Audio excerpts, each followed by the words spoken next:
fans.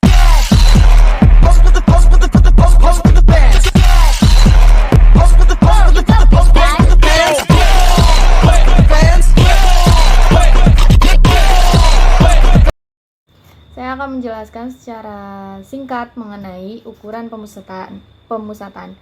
Ukuran pemusatan bisa diartikan sebagai nilai tunggal yang mewakili suatu kumpulan data.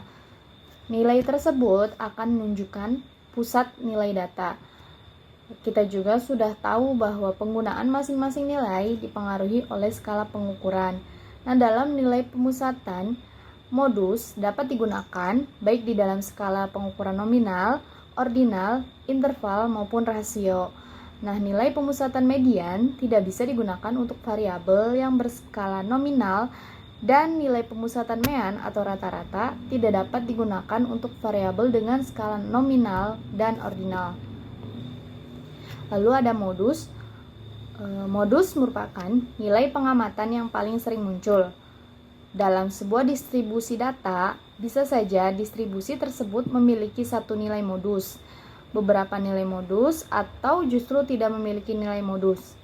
Untuk distribusi data yang memiliki dua nilai modus disebut dengan bimodus.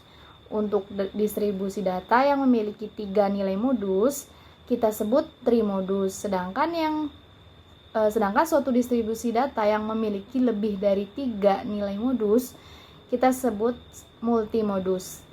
Nah, dalam modus memiliki karakteristik sendiri. Yang pertama itu dapat digunakan untuk data kualitatif dan data kuantitatif.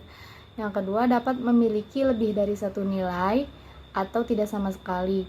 Dan yang ketiga, dapat digunakan untuk skala nominal, ordinal, interval, dan rasio. Dan yang keempat, tidak dipengaruhi oleh nilai ekstrim.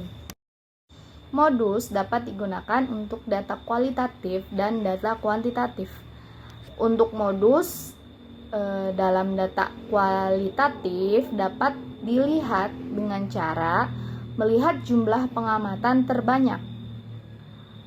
Dalam tabel yang berisi mengenai lokasi tempat tinggal mahasiswa,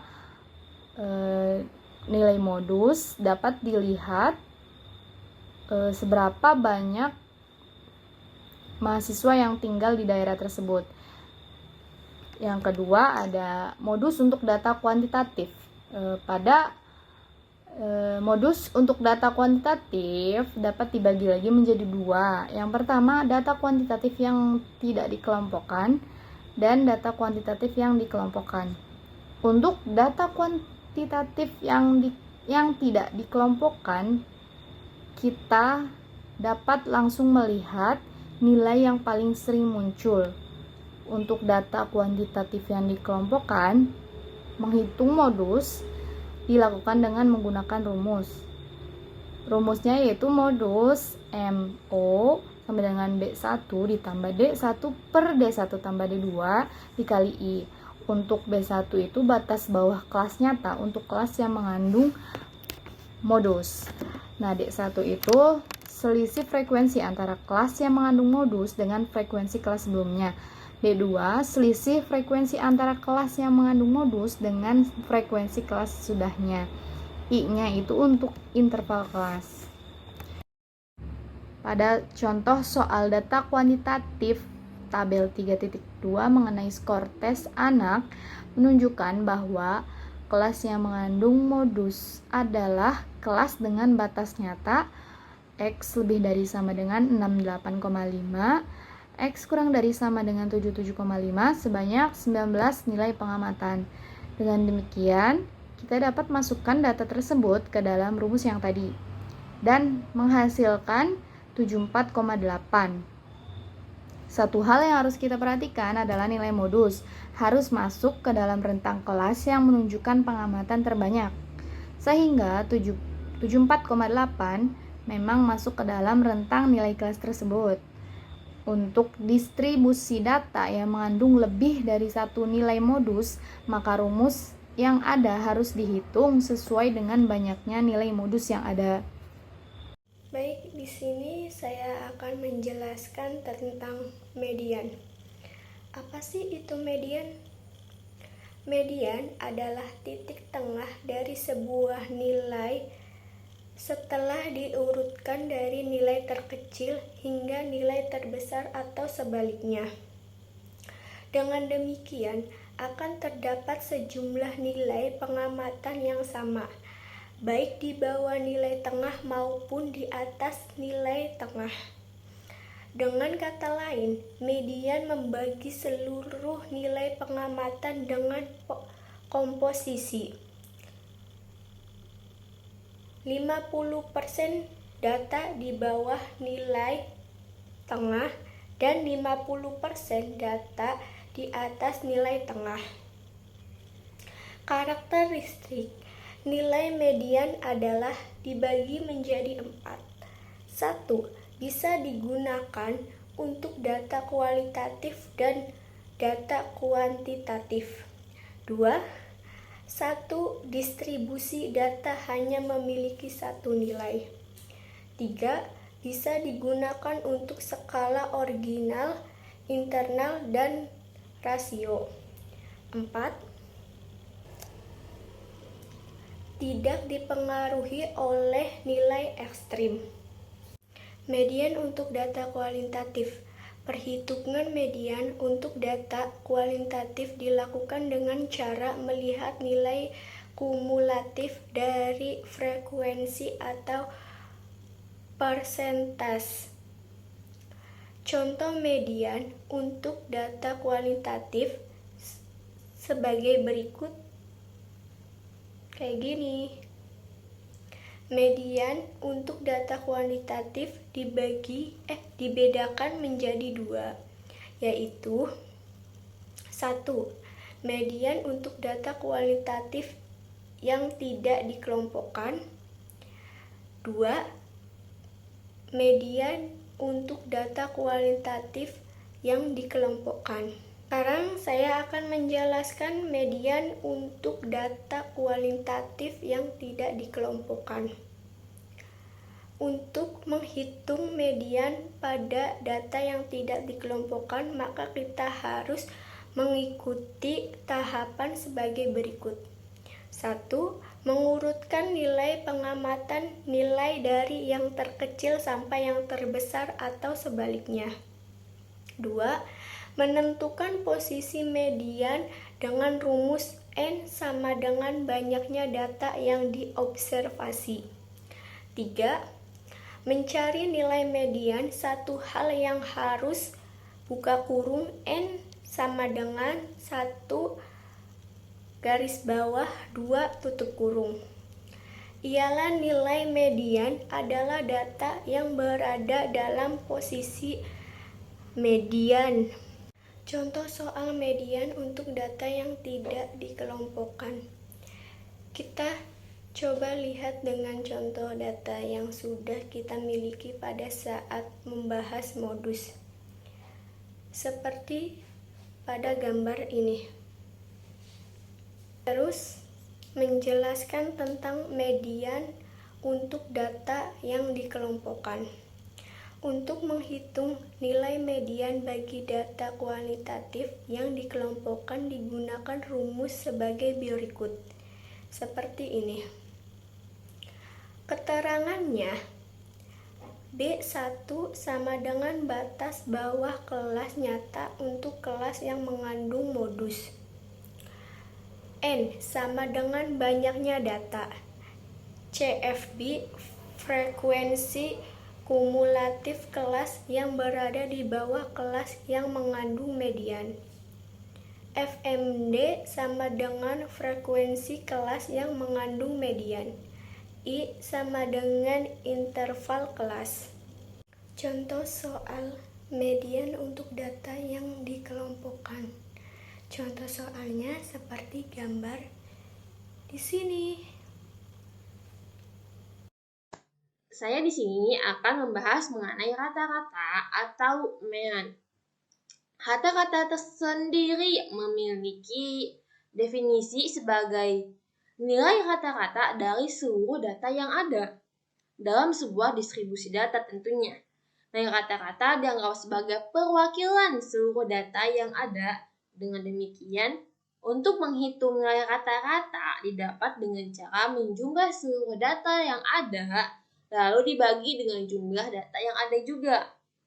Nah, adapun karakteristik nilai rata-rata atau mean adalah pertama, hanya bisa digunakan untuk data kuantitatif saja. Yang kedua, satu distribusi data hanya memiliki satu nilai. Yang ketiga, hanya bisa digunakan untuk skala interval atau rasio. Yang keempat, dipengaruhi oleh nilai ekstrim. Pengaruh nilai ekstrim dalam sebuah distribusi data sangat kuat terhadap nilai mean karena perhitungan didasarkan pada penjumlahan seluruh data yang ada. Kita coba bandingkan dua distribusi data yang hampir serupa, namun tidak sama karena adanya nilai ekstrim.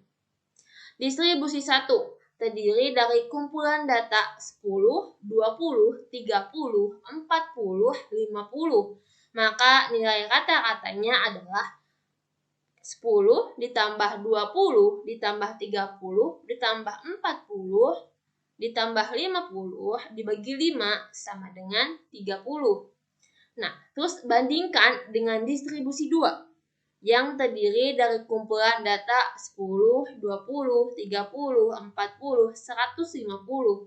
Maka nilai rata-ratanya adalah 10 ditambah 20 tambah 30 tambah 40 tambah 150 dibagi 5 atau dibagi dengan jumlah data yang ada. Maka akan memperoleh hasil 50. Dengan demikian, adanya nilai ekstrim pada distribusi 2 membuat nilai rata-rata menjadi menyimpang jauh dari keseluruhan data yang ada dalam distribusi data. Nah, ada contoh soal mean untuk data yang tidak dikelompokkan.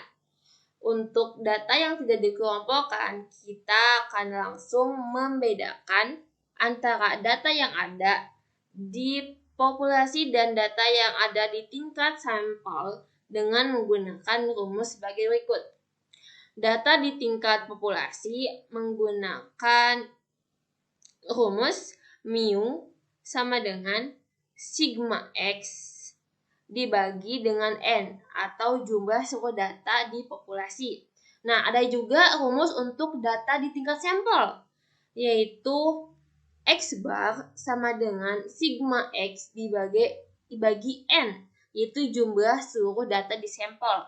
Nah, kita langsung coba terapkan rumus mean ke dalam contoh ya. Nah, nilai ujian akhir pengantar statistik sosial dari 20 mahasiswa ikut ujian adalah sebagai berikut. Itu ada bisa dilihat di sini. Nah, nilai rata-rata ujian mahasiswa adalah Nah, maka memperoleh hasil 66,5. Ada juga contoh soal mean untuk data yang dikelompokkan. Seperti halnya untuk data yang tidak dikelompokkan, dalam perhitungan mean untuk data yang dikelompokkan, kita juga akan langsung membedakan antara data yang ada di populasi dan data yang ada di tingkat sampel dengan menggunakan rumus sebagai berikut. Nah, rumusnya sama seperti tadi yang sudah saya jelaskan.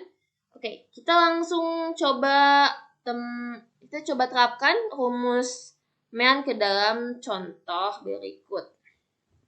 Ini di sini contohnya dalam berupa tabel. Oke. Nah, jadi rata-rata untuk tabel tersebut adalah 73,9. Nah, materi selanjutnya yaitu ukuran penyebaran data. Di dalam ukuran penyebaran data itu ada 3 poin. Yang pertama adalah Index of Qualitative Variation, yang kedua ada jangkauan atau range, dan yang ketiga ada variansi dan deviasi standar. Di sini saya akan menjelaskan 2 poin pertama. Sebelum itu, kita harus tahu apa itu ukuran penyebaran. Ukuran penyebaran atau ukuran penyebaran data merupakan ukuran yang akan memberikan gambaran kepada kita mengenai variasi dari data yang ada dalam sebuah distribusi. Ukuran penyebaran menunjukkan seberapa banyak dan seberapa jauh data yang ada menyebar. Beberapa distribusi data bisa saja memiliki ukuran pemusatan yang sama, namun setiap distribusi data memiliki variasi data yang berbeda-beda. Poin yang pertama yaitu Index of Qualitative Variation atau EQV. Nah, EQV merupakan ukuran penyebaran yang digunakan di dalam data kualitatif. Perhitungan nilai EQV berbentuk persentase, di mana nilai EQV 100% menunjukkan adanya heterogenitas yang mutlak. Nah, sedangkan nilai EQV yang 0% menunjukkan adanya homogenitas yang mutlak. Dijelaskan dalam rumusnya yaitu B sama dengan N kuadrat dalam kurung I min 1 per 2 dikali I. Nah, I ini disebut sebagai jumlah kategori. Nah, sedangkan yang N yaitu jumlah data. Nah, poin yang selanjutnya yaitu jangkauan atau range. Nah, jangkauan atau range merupakan ukuran penyebaran yang paling sederhana untuk menghitung dan menginterpretasikan data. Rentang bisa kita artikan sebagai perbedaan antara nilai terbesar dan nilai terkecil dalam sebuah distribusi data. Mengingat rentang merupakan ukuran penyebaran yang paling sederhana, maka perhitungan ini memang jarang sekali digunakan. Selain karena merupakan perhitungan sederhana, alasan lainnya karena nilai ini juga sangat dipengaruhi oleh nilai ekstrem. Di sini saya akan menjelaskan tentang variansi dan deviasi standar. Variasi dan deviasi standar merupakan ukuran penyebaran yang didasarkan pada penyimpangan setiap nilai pengamatan terhadap nilai rata-rata. Nah, variansi merupakan jumlah kuadrat dari selisih nilai pengamatan dengan nilai rata-rata hitung. Sedangkan deviasi standar merupakan akar dari variansi. Dalam menghitung variansi maupun deviasi standar, kita harus membedakan antara data yang dikelompokkan dan data yang tidak dikelompokkan, dan juga antara populasi dan sampel. Nah, baik, yang akan saya bahas pertama adalah variansi dan deviasi standar untuk data yang tidak dikelompokkan. Nah, untuk rumus menghitung variansi populasi dan sampel dari data yang tidak dikelompokkan itu adalah untuk variansi populasi, ya, rumusnya itu adalah sigma kuadrat sama dengan rata-rata dalam kurung data pengamatan dikurangi rata-rata di polusi tersebut, tutup kurung dikasih kuadrat. Nah, dibagi N itu adalah jumlah seluruh data di populasi itu. Nah, sedangkan variasi sampel itu S kuadrat atau sigma kuadrat sama dengan rata-rata tadi seluruhnya buka kurung data pengamatan dikurangi oleh rata-rata sampel. Ya, rata-rata sampel itu ditandai dengan X, terus di atas ada minus gitu. Nah, terus tutup kurung, nah terus diakhiri dengan kuadrat. Nah, dibagi N dikurangi 1 atau N1 maksudnya adalah jumlah seluruh data, seluruh N itu di situ adalah jumlah seluruh data sampel yang ada di sampel itu dikurangi 1. Nah, contoh soal dari variansi deviasi standar untuk data yang tidak dikelompokkan, ya, itu dihitung semua rata-ratanya, semua nilai, ya, menghitungnya rata-rata sama dengan semua nilai dibagi 20. Nah, contohnya adalah nilai ujian akhir pengantar statistika sosial dari 20 siswa ada sebagai berikut. Itu nilai-nilainya dimasukkan. Nah, itu nanti dibagi 20. 20 itu adalah tadi apa? 20 adalah nilai atau jumlah seluruhnya ada berapa, nanti dijumlahkan. Nah, hasilnya itu akan terlihat. Nah, untuk variasi dan deviasi standar untuk data yang dikelompokkan nih, ini berbeda ya dari yang tidak dikelompokkan. Nah, yang dikelompokkan ini ya rumusnya untuk populasi itu ya sigma kuadrat sama dengan jumlah seluruh nilai terus frekuensi kelas dibagi dalam kurung X1 ini nilai tengah kelas dikali rata-rata polusinya, terus tutup kurung. Nah, nanti dikasih kuadrat di bawahnya biasa, di atasnya, maaf. Nah, terus nanti dibagi oleh N itu jumlah ya, jumlah seluruhnya. Nah, itu untuk populasi. Dan untuk sampelnya itu sigma kuadrat sama dengan seluruh nilai, terus dimasukkan frekuensi kelasnya dikali X1 itu nilai tengah kelasnya, terus dikali juga sama nilai rata-rata sampel tadi yang ditandai dengan simbol X, ada minus di atas gitu. Nah, nanti sama aja dikurang bawahnya N dikurangi 1. N itu tadi nilai jumlahnya. Nah, baik. Terima kasih.